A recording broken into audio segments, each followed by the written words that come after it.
qu'entendons-nous dans cette parabole du Seigneur, du Christ?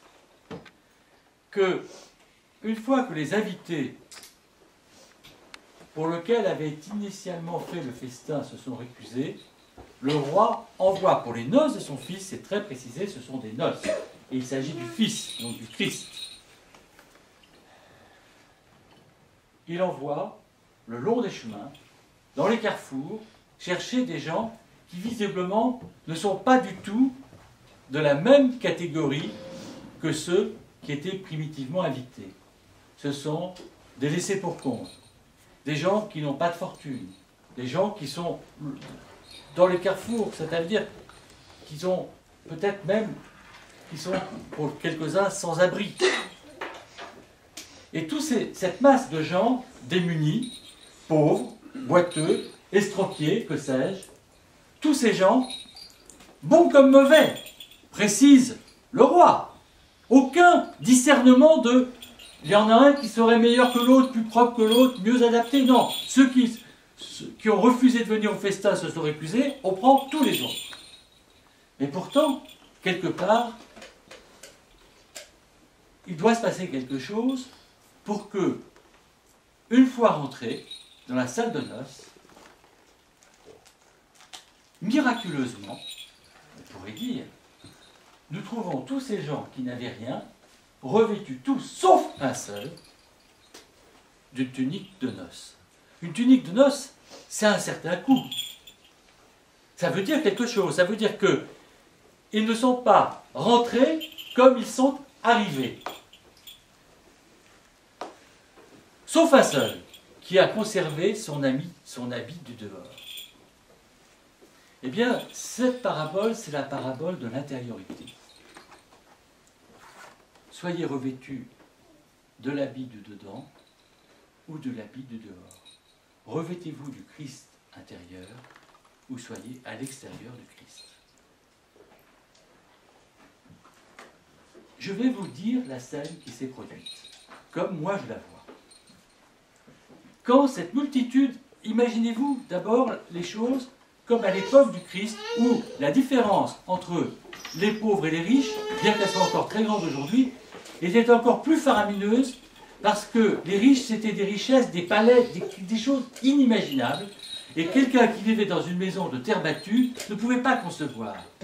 Et quand tout d'un coup, ils sont amenés, ils n'osent même pas s'approcher du palais, devant ce palais magnifique, rutilant d'or, de pierreries, de lumière, et qui se regardent vêtus comme il l'était de haillons, pas lavés, ils se disent on ne peut pas rentrer comme ça.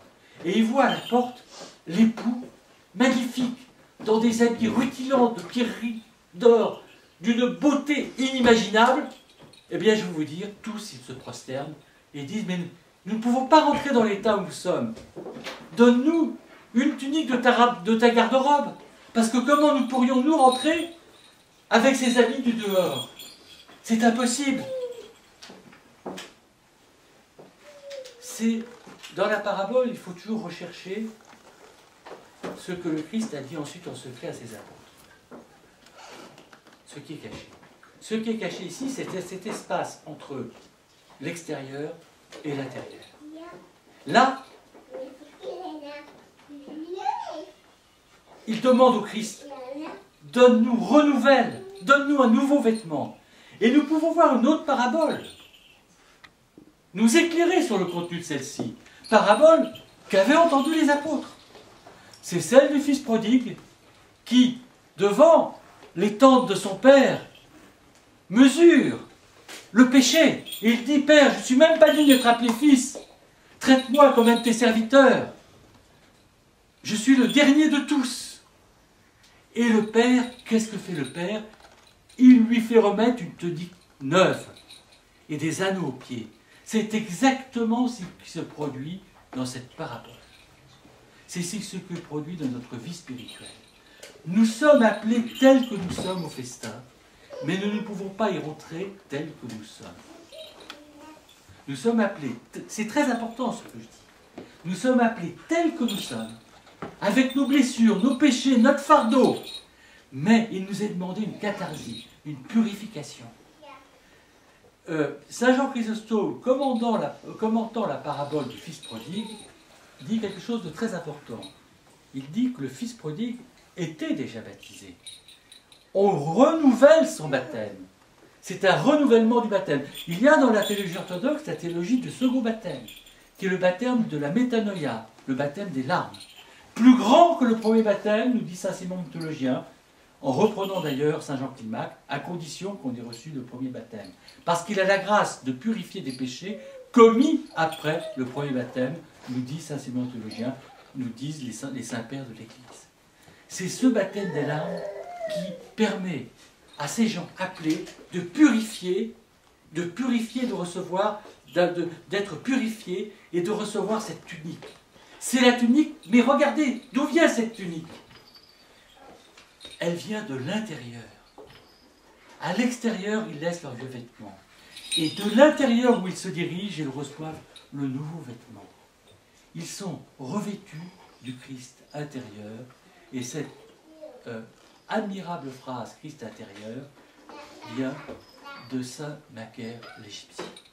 Revêtons-nous du Christ intérieur et de sa tunique brillante. C'est ce passage. Alors, il y a un très grand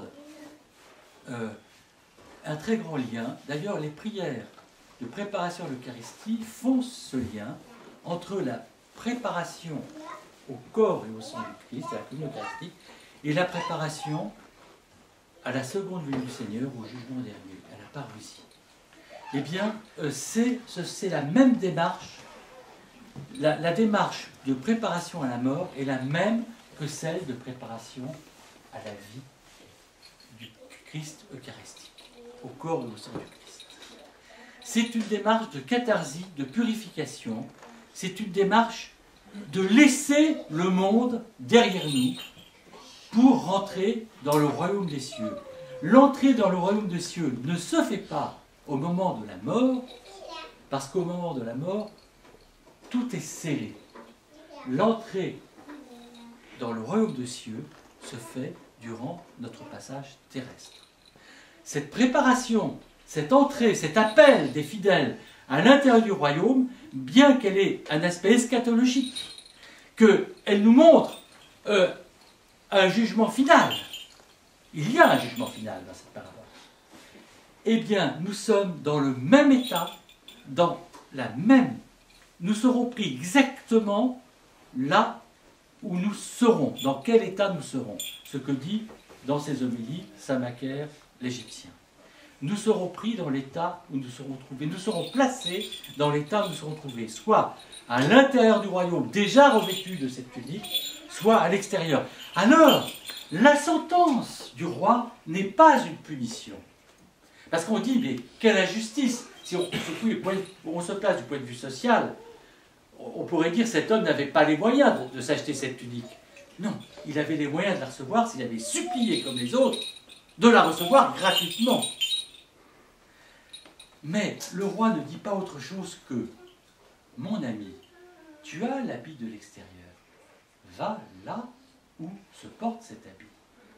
Ici ne sont présents que ceux qui ont la tunique de l'intérieur. »